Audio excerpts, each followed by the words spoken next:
توڑا ہے اور اپنے وطن کی محبتیں، اپنے اعزاء اقارب، بیوی بچے سب کے پیار اور شفقتوں کو قربان کیا ہے چند ٹکوں کو حاصل کرنے کے لیے، چند سکوں کو کمانے کے لیے۔ اسی لیے روح کی جو غذا ہے، اس روح کی غذا اور روح کو اطمینان بخشنے کے لیے ہمارے اور آپ کے لیے ضروری ہے کہ اللہ کے اس بھیجے ہوئے پیغام قرآن کریم کو اور نبی رحمت صلی اللہ علیہ وسلم کی مقدس باتوں کو حرز جا بنا لیں، اپنے پیشانیوں کا جھومر بنا لیں، اس کی تعلیم حاصل کریں، دیکھیں کہ ہمارے نبی نے کیا فرمایا۔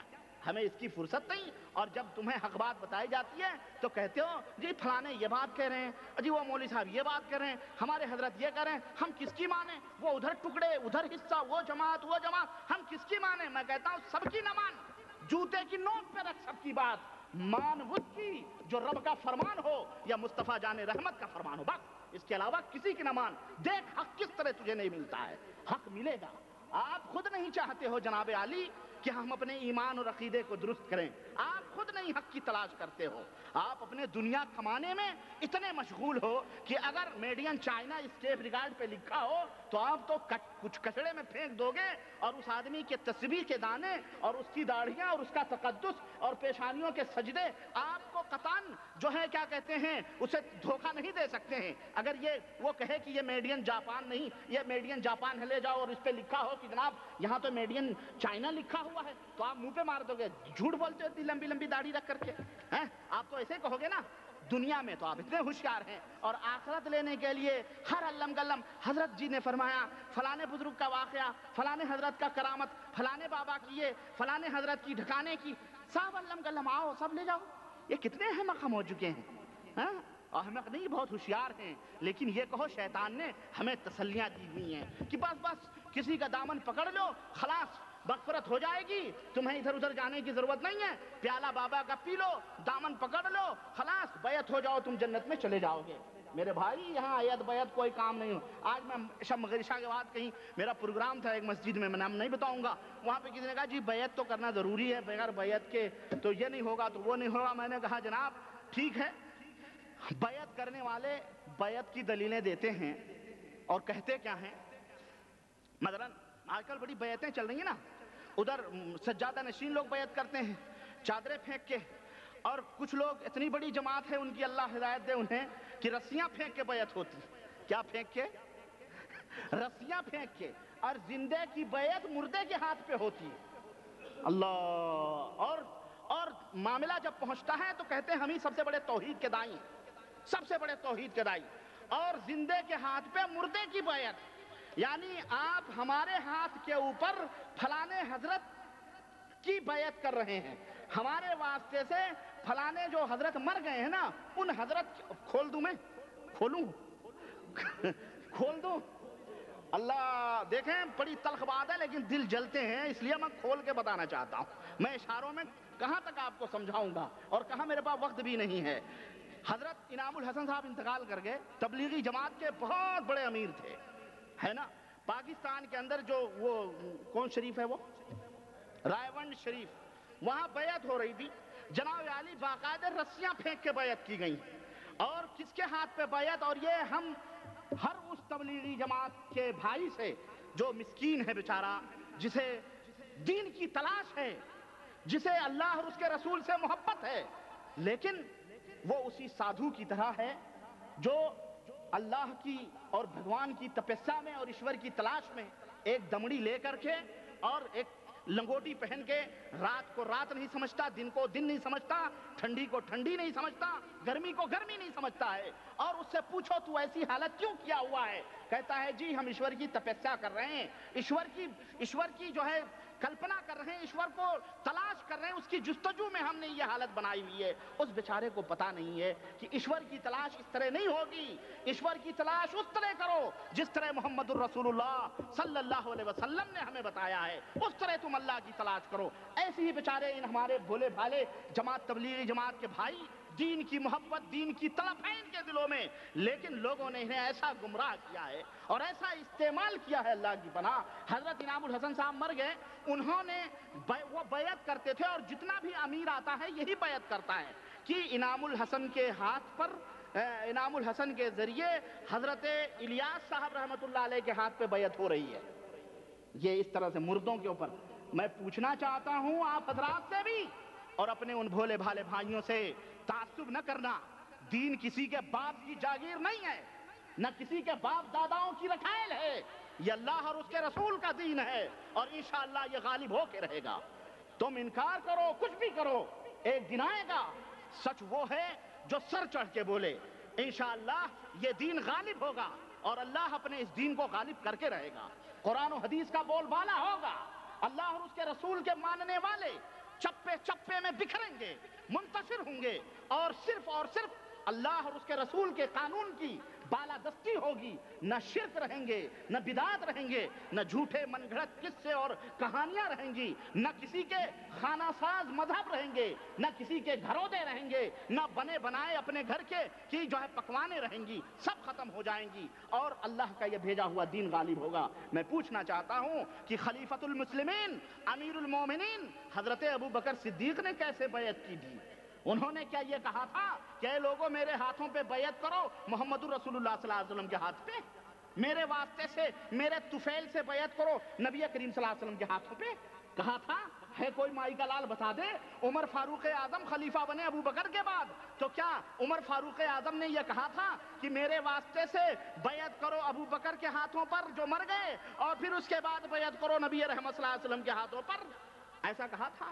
کیا ثبوت ہے اس کا؟ لیکن نہیں, کہتے ہیں کہ جب مت ماری جائے, ذہن کند ہو جائیں, شیطان کے جال میں پھنس جائیں, تو آدمی کہیں نہیں ہوتا ہے, کہیں کا نہیں ہوتا ہے. بریلویوں کو ہم خامخواہ لان تان کرتے ہیں بیچاروں کو, وہ تو بہت اچھے ہیں, کم از کم وہ پکے ہیں اپنے معاملات میں, اڑے ہوئے ہیں. جو غلط کہیں تو غلط کہتے ہیں, کچھ بھی ہو جائے. اللہ انہیں جب ہدایت دیتا ہے تو پھر ادھر ادھر وہ بھی نہیں دیکھتے, وہ دھڑک سے قرآن و سنت مانتے ہیں. وہ اللہ انہیں ہدایت دیتا ہے تو پھر نیچے بیچ میں نہیں پھنستے, آدھا تیتر آدھا بٹیر وہ نہیں ہوتے, بلکہ یا تو ٹناٹن سنی ہو جائیں گے یا تو ٹناٹن وہابی ہو جائیں گے. وہ بیچ میں نہیں لٹکتے بیچارے. یہ بیچ میں لٹکنے والے لوگ بریلوی نہیں ہوتے, وہ سمجھتے ہیں معاملات کو. کیوں؟ اس لیے کہ انہیں پتا ہے, اور ہمیں بھی معلوم ہے کہ اگر توحید و شرک کی مذمت, اور اگر توحید و شرک پہ بریلویوں کے اسلاف اور ان کے علماء موجود ہیں, اگر شرک اور بدعات کے اوپر ان کے علماء قابض ہیں, تو اللہ کی قسم ہے مجھے کہنے دیا جائے, اور 1000 بار مجھے کہنے دیا جائے, بے نہیں وہی عقیدے, بے نہیں وہی چیزیں, بے نہیں وہی عبادتیں, وہی طریقے, وہی منہج, وہی مسلک, وہی عقیدے. یہ اور بات ہے کہ عوام میں اسے بیان نہیں کیا جاتا ہے, جھوٹی باتیں جو ہے عوام میں نہیں بیان کیا جاتا ہے, وہی عقیدے ان جماعتوں کے بھی ہیں جو اپنے آپ کو چاہے تبلیغی جماعت کہیں, چاہے الیاسی جماعت کہیں, چاہے اور دیوبندی جماعت کہیں, یا کوئی بھی جماعت کہیں. آپ کہو گے ربانی ثبوت کیا ہے؟ آپ پوچھو اور گریبان پکڑ کے پوچھو کسی بھی مولوی کا, جب اس طرح کی بات کرے تو گریبان پکڑ کے پوچھو اور مطبع کے ساتھ پوچھو کہ یہ تیری بات کہاں تک غلط ہے, کہاں تک صحیح ہے. بات کو اچھی طرح سے اپنے ذہن میں رکھیے, اور اچھی طرح سے میں آپ کو بتاتا ہوں. میرے پاس اب میں وہ کتاب ساتھ میں لے کے چلتا ہوں, اسی لیے کہ مجھے پتا ہے, مجھے بعد میں لوگ پکڑتے ہیں کہ جناب تو جو ہے ادھر ادھر کی باتیں کرتا ہے, اور تو جو ہے وہ کرتا ہے. یہ کتاب میں رکھتا ہوں اپنے پاس, اور میرے پاس پاکستان اور ہندوستان دونوں کے مطبوعات پرنٹڈ یہ کتابیں موجود ہوتی. یہ دیکھیں اس کتاب کا نام کیا ہے, فضائل اعمال. یہ مدینہ بک ڈپو اردو بازار جامع مسجد دلہی. یہ ربانی کا کوئی مکتبہ نہیں ہے بھائی کی جو ہم چھپا کے نکلیں گے. تب رہا یہ میں رکھتا ہوں اپنے پاس. اس کے اندر آپ دیکھتے جائیں فضائل صدقات, فضائل حج, اور ایسے ایسے عقیدے اور ایسے ایسے واقعات ہیں کہ میں آپ کو کیا بتاؤں. اللہ کی پناہ آپ خود پڑھیں. میں ایک مثال کے طور پر ایک واقعہ میں آپ کو بتا کے چلا جاؤں گا, ایک واقعہ اور 2 واقعات. یہ دیکھیں, کہتے ہیں حضرت, یہ لکھا ہم نے زکریا صاحب نے, جو فخر الاماثل زبدۃ الافاضل لقب دیکھیں, ایک ایک ہاتھ کی دمیں لگی ہوئی ہیں آگے پیچھے, صحیح بتا رہا ہوں میں. زبدۃ الافاضل حضرت مولانا الحاج الحافظ المحدث محمد زکریا صاحب مدد اللہ, شیخ الحدیث, مدرسہ مظاہر علوم سہارنپور, مر گئے. اللہ ان کے اوپر رحمت فرمائے, کہیے آمین. ان کے گناہوں کو معاف فرمائے. لیکن ہم ان کے گناہوں کا ٹوکرا ہم کیوں لے کے چلیں؟ یہ خود بھگتیں, ہم کیوں بھگتے بھائی؟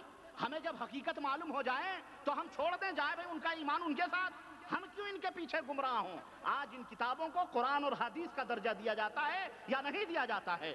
کون سی وہ مسجد ہے اور کون سی وہ جماعت ہے تبلیغی جماعت جن کے حلقوں میں یہ کتاب نہ پڑھائی جاتی ہو؟ فضائل صدقات، فضائل اعمال، پتہ نہیں کیا کیا. اور آپ کو میں بتاؤں، اور بہت سارے ہمارے اس میں جماعتی تبلیغی جماعت بھائی ہوں گے، وہ کہیں گے کہ ہم نے تو یہ پڑھا ہی نہیں.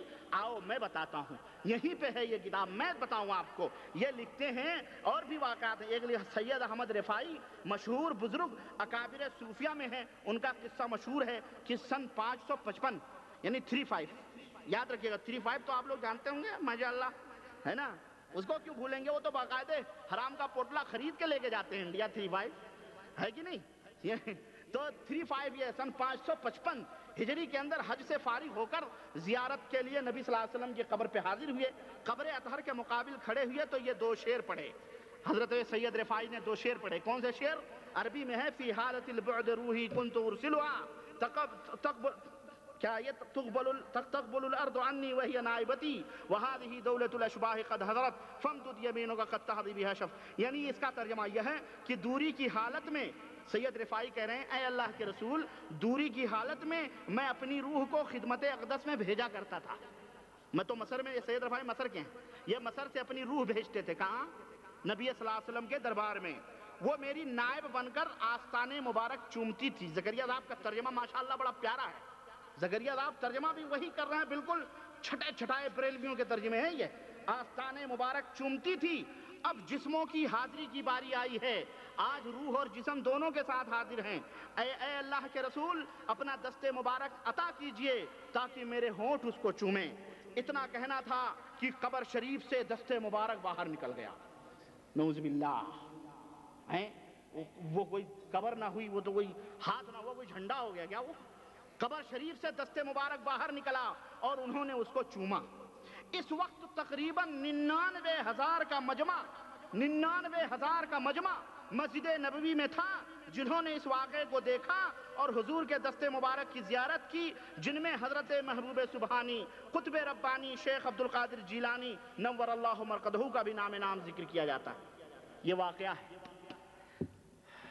کیا ہے یہ واقعہ ہے.